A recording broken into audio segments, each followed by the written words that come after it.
So now we have to write the relation for potential in this case of general point. तो diagram जैसा कि आपको clear है कि डायग्राम में दे रखा है कि यहाँ P वाले पॉइंट पर आपको टोटल पोटेंशियल फाइंड करना है। तो जब इसको स्टार्ट करेंगे डेरिवेशन को, तो स्टार्ट करने में first of all we have to find out the potential due to charge minus Q। Okay, तो V1 पहला पोटेंशियल जो है वो 1/4πε0 minus Q upon R1, minus Q वाले चार्ज के थ्रू इक्वेशन नंबर 1। इसी तरह से सेकेंड पोटेंशियल जो है वो इस वाले चार्ज के थ्रू 1/4πε0, ये चार्ज है आपका प्लस Q अपॉन R2। फिर आप फाइंड करेंगे net electric potential at point P। तो जब आप टोटल इलेक्ट्रिक पोटेंशियल फाइंड करेंगे तो दोनों को ऐड करेंगे, putting the values here, then this will be the relation. और उसके बाद में फिर आपने 1/4πε0 Q जो कि कॉमन है, then inside the bracket it will be LCM लेकर जो सॉल्व किया है R1 minus R2 upon R1 R2। अब यहाँ पर बहुत इंपॉर्टेंट कंडीशन आपको अप्लाई करनी है, जैसा मैंने अभी आपको बताया था कि जो डायग्राम दे रखा है उस डायग्राम के अकॉर्डिंग ये जो आपने यहाँ एंगल थीटा चूज किया है, जिस एंगल से जो आपका पॉइंट P है वो इंक्लाइंड है, जिस डायरेक्शन में पॉइंट P की जो डायरेक्शन है वो कितना इंक्लिनेशन बना रही है डाइपोल मोमेंट के साथ में। तो मान लीजिए थीटा एंगल से इंक्लाइंड है, तो थीटा एंगल अगर बहुत स्मॉल हो, लगभग जैसे आप इक्वेटोरियल पॉइंट को यहाँ कंसीडर करते हैं, तो इक्वेटोरियल डायरेक्शन से थोड़ा सा बस डिस्प्लेस्ड है, तो इसका मतलब जो एंगल है वो बहुत ही छोटा होगा, very small angle is there. तो अगर बहुत छोटा एंगल हो तो उस कंडीशन में क्या होगा, उस कंडीशन में आप ये ले सकते हैं कि ये जो दोनों डिस्टेंसेस हैं R1 और R2, तो ये डिस्टेंसेस लगभग इक्वल होंगी, क्योंकि जैसा कि आपका इक्वेटोरियल वाला केस था तो आपने देखा था कि दोनों चार्जेस से माइनस Q और प्लस Q से जो P वाला पॉइंट था वहां तक के डिस्टेंस को इक्वल लिया था। तो यहाँ लगभग R1 is approximately equal to R2। पहली कंडीशन तो ये है। दूसरी कंडीशन ये है कि ये जो बचता है आपका डिफरेंस, क्योंकि आपने यहाँ से जो है परपेंडिकुलर लिया है R1 डिस्टेंस पे, तो ये जो आपका डिफरेंस है अगर R1 और R2 लगभग इक्वल है तो डिफरेंस बहुत छोटा होगा। तो डिफरेंस R1 माइनस R2 है, बहुत छोटा डिफरेंस है, लेकिन इसकी वैल्यू कितनी है, क्योंकि यहाँ पर आ रहा है R1 माइनस R2 और यहाँ पर आपको इसकी वैल्यू पुट करनी है। तो इसकी वैल्यू फाइंड करने के लिए ये जो आपका राइट एंगल ट्राइंगल आ रहा है, इस राइट एंगल ट्राइंगल में यहाँ पर एंगल बन रहा है थीटा, तो दिस विल बी परपेंडिकुलर और ये होगा बेस और ये है हाइपोटेनियस।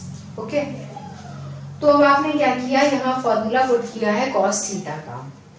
तो कॉस थीटा कितना हो जाता है यहाँ, बेस अपॉन हाइपोटेनियस। फाइंड क्या करना है आपको, बेस जो कि R1 माइनस R2 है। तो base is equal to 2a cos theta और इसकी वैल्यू कितनी है R1 माइनस R2। तो R1 माइनस R2 के प्लेस पर हमें पुट करना है 2a cos थीटा, और जो ये है इनको जब हम सॉल्व करेंगे तो लगभग R1 approximately equal to R2 है और लगभग आप इसको मान सकते हैं R। ये जो बीच वाली लाइन है तो सेंटर से जो डिस्टेंस है उसके लगभग इक्वल ही है। तीनों की डायरेक्शन, क्योंकि आप देख रहे हैं तीनों पैरेलल हैं, तीनों की डायरेक्शन एक ही है, तो लगभग वो R के इक्वल मान लिया है हमने। तो जब ये सारे चेंजेस यहाँ पर पुट करेंगे देन वी गेट कि 1/4πε0 Q और R1 माइनस R2 जो है आपका वो बन जाता है 2a cos थीटा, और R1 R2 जो है वो R के इक्वल है। यहाँ मैं नोट भी कर दे रही हूँ, तो इसको सॉल्व करेंगे तो ये कितना हो जाएगा R²। तो ये रिलेशन एक तो आपका आता है इलेक्ट्रिक पोटेंशियल P वाले पॉइंट पर, और एक चेंज यहाँ पर पुट कर देना है। चेंज वही होता है कि आपका जो डाइपोल मोमेंट है उसके टर्म्स में अगर आपको निकालना हो तो 2qa के प्लेस पर आप क्या पुट कर देंगे, डाइपोल मोमेंट P। तो V is equal to 1/4πε0 and this becomes P cos theta upon R square. तो ये रिलेशन जो है ये आपका आ रहा है जनरल पॉइंट पे। तो इसका मतलब जनरल पॉइंट जो है, क्योंकि जनरल पॉइंट जो है वो किसी पर्टिकुलर एंगल पर है, डाइपोल मोमेंट के साथ में एंगल बना रहा है, तो जनरल पॉइंट में स्पेशल केसेस हैं वो डिपेंड करेगा एंगल पे। जबकि आपने इससे पहले दो केसेस देखे हैं, इक्वेटोरियल और एक्सियल। सबसे ज्यादा पोटेंशियल की वैल्यू कहाँ की कितनी होती है, सबसे ज्यादा वैल्यू, तो सबसे ज्यादा वैल्यू जो है वो एक्सियल लाइन पे होती है। एक्सिस के अलोंग किसी पॉइंट पर अगर आप फाइंड करेंगे डाइपोल का पोटेंशियल, तो दैट विल बी ग्रेटर।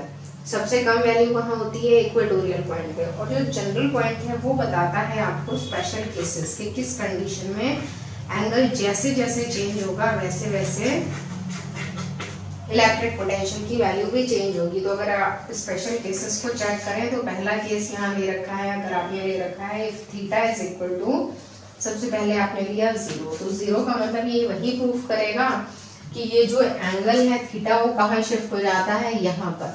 और यहाँ का मतलब एक्सियल पॉइंट पे अगर हम फिर से आ जाते हैं तो p cos 0 कितना हो जाएगा 1, तो रिलेशन आपके पास कितना आ जाएगा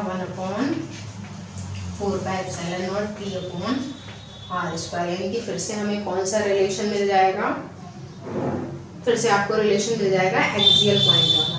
दूसरा सेकेंड स्पेशल केस आपका क्या आ जाता है कि अगर आपका जो एंगल है वो 180 है, तो आपको पता है cos 180 कितना हो जाएगा -1। तो यही जो सेम रिलेशन है आपका वो किस साइन के साथ में आ जाएगा, माइनस। तो माइनस किस कंडीशन में हो सकता है, देखिए माइनस वैल्यू तो मैग्नीट्यूड में इक्वली है, बस साइन माइनस का आ जाना है। तो माइनस का मतलब ये है कि ये जो डायरेक्शन थी, क्योंकि जब आपने एक्सियल पॉइंट पे फाइंड किया था तो आपने उस डायरेक्शन में पॉइंट भी कंसीडर किया था, क्योंकि वो जो डायरेक्शन होती है राइट वाली उसको हम प्लस लेते हैं। तो यहाँ पर अगर है तो मैक्सिमम है पोटेंशियल और प्लस डायरेक्शन में है, बस इतना डिफरेंस है। और अगर उसको जो है वो इस डायरेक्शन में कंसीडर करें तो मैग्नीट्यूड में कोई डिफरेंस नहीं आएगा, बस डायरेक्शन माइनस हो जाएगी।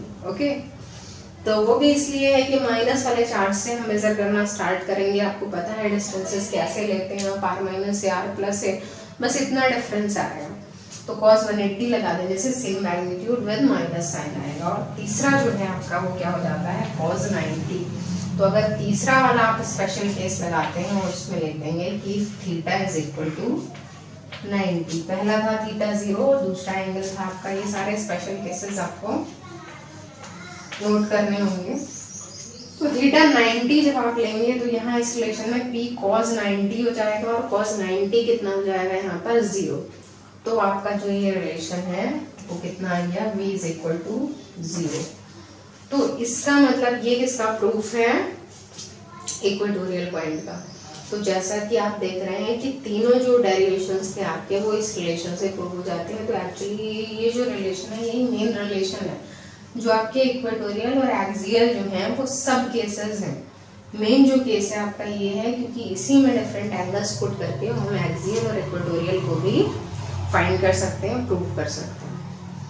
तो ये जो है आपका दिस इज फिनिश नाउ। अब जो है इसके बाद आपका इलेक्ट्रिक पोटेंशियल से रिलेटेड कुछ और टर्म्स हैं, और वो टर्म्स क्या हैं, वो बहुत जनरल हैं, बहुत कॉमन है, उनमें ऐसा कोई कॉम्प्लिकेशन नहीं है जो आपको समझ में ना आए। जैसे इसके बाद मैं यहाँ पर पॉइंट्स को I am going to write the points here, या हेडिंग्स जो भी हैं।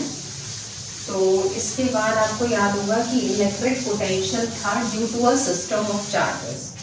तो वर्बली एक्सप्लेन कर दे रही हूँ मैं, potential due to a system of charges. तो मान लीजिए जो है वो आपको सिस्टम ऑफ चार्जेस दे रखा है, और वो सिस्टम ऑफ चार्जेस जो है वो किस तरीके का है। तो मान लीजिए यहाँ आपने बहुत सारे चार्जेस कंसीडर किए हैं, Q1, Q2, Q3, Q4 and so on Qn।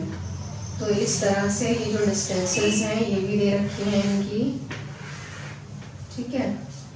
इस वाले पॉइंट पर आपको नेट इफेक्ट फाइंड करना है, और ये डिस्टेंसेस इनकी R1, R2, R3, Rn, suppose that it is n।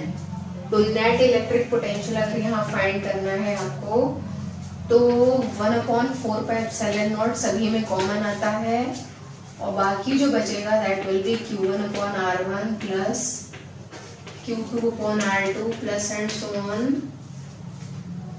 Qn upon Rn। तो ये जो है ये electric potential due to a system of charges है। बहुत इजी है, यहाँ पर बस आपको सुपरपोजिशन प्रिंसिपल का यूज करना है। 1/4πε0 एज इट इज रहता है, और ये जो है इसको आप रिप्लेस कर सकते हैं QI अपॉन RI से। किस कंडीशन में? जब आप इसको सिग्मा लिख देते हैं या समीशन लिख देते हैं, I वेरीज 1 to n, जितने भी चार्जेस हैं 1 से n तक, वो सारे चार्जेस को हम यहाँ पर कंसिडर कर सकते हैं। ओके, तो एक तो ये टॉपिक था आपका electric potential due to a system of charges, ये आपको रिकॉल करना है। ये सारे हेडिंग्स जो है, ये हेडिंग्स से क्वेश्चन तो नहीं आते हैं, लेकिन रीजनिंग में इनसे पूछा जा सकता है। फिर एक टॉपिक इसके बाद आता है आपका कॉन्टिन्यूअस चार्ज डिस्ट्रीब्यूशन, जो आपने इलेक्ट्रिक फील्ड में पढ़ा था। कॉन्टिन्यूअस चार्ज डिस्ट्रीब्यूशन, तो कॉन्टिन्यूअस चार्ज डिस्ट्रीब्यूशन में आपको याद होगा कि जो रिलेशन था इलेक्ट्रिक फील्ड वाला, उसमें आपने 3 टाइप की चार्ज डेंसिटीज के टर्म्स में लिखा था। लीनियर, सरफेस एरिया, स्फेरिकल, जो सरफेस एरिया था, सुपरफिशियल या सरफेस एरिया बोलते हैं, सरफेस चार्ज डेंसिटी, और तीसरी थी वॉल्यूम। तो मान लीजिए अगर आप रिलेशन लिखते हैं 1/4πε0 और आप फाइंड कर रहे हैं लेंथ वाइज जो चार्ज डिस्ट्रीब्यूटेड है उसके लिए, तो 1/4πε0, और ये होता है आपका Q अपॉन R। तो इसमें आपको Q को किस में चेंज कर देना है? तो जो रिलेशन था आपका लीनियर चार्ज डेंसिटी का, तो लीनियर चार्ज डेंसिटी के लिए यूज करते हैं हम यहाँ पर सिंबल, जो लीनियर चार्ज डेंसिटी होती है दैट इज लैम्डा। तो चार्ज पर यूनिट लेंथ होता है, तो चार्ज पर यूनिट लेंथ, तो यहाँ पर Q जो है वो लैम्डा। अब आप चाहें तो लैम्डा DL या सिंपली लैम्डा L भी लिख सकते हैं। तो यहाँ इसके टर्म्स में, क्योंकि यहाँ जो है वो पहले स्मॉल वैल्यू फाइंड की जाती है, स्मॉल पोटेंशियल अगर फाइंड करेंगे तो यहाँ DQ लिखा होगा। तो जब आप टोटल पोटेंशियल फाइंड करेंगे तो 1/4πε0, और ये हो जाता है आपका लैम्डा DL अपॉन R, और ये क्या है? इंटीग्रेशन है। तो बाद में इंटीग्रेशन यहाँ शिफ्ट हो जाएगा, बाकी जितने भी कॉन्स्टेंट्स हैं वो आउटसाइड आ जाएंगे। तो 1/4πε0, और ये आपका lambda upon R integration of DL। अगर दे रखी है लेंथ तो आप लेंथ पुट करके और फाइंड आउट कर सकते हैं टोटल पोटेंशियल की वैल्यू। ओके, इसी तरह से अगर आपको फाइंड करना है सेकेंड, जैसे मैंने फाइंड किया था length wise linear charge distribution के केस में, अब अगर आपको फाइंड करना है सरफेस एरिया के लिए, तो यहाँ पर सेम चेंजेस जो है वो होते जाएंगे। ये आपका सिग्मा सरफेस चार्ज डेंसिटी होती है, और ये Q अपॉन S हो जाएगी। तो यहाँ पर आपका सिग्मा DS हो जाना है, और थर्ड वाली जो है आपकी वो है रो, वॉल्यूम चार्ज डेंसिटी। तो उसके लिए जो है सिंबल वो Q अपॉन V, या फिर अगर यहाँ पुट करेंगे तो रो dV। ओके, पोटेंशियल सिंबल का ध्यान रखिएगा, पोटेंशियल का सिंबल कैपिटल V होता है, तो वॉल्यूम के लिए आप जो है वो सिंबल में चेंज कर सकते हैं, जैसे इसको V डैश लिख सकते हैं, मेंशन कर सकते हैं where V dash is the volume of the sphere, या जो भी शेप दे रखा है। ओके, तो यहाँ तक आपको रिवाइज करना है। उसके बाद आपका एक टॉपिक जो है electric potential due to a uniformly charge thin spherical shell रह जाता है, that also I will make you revise. Okay, so now it is finished. Thank you.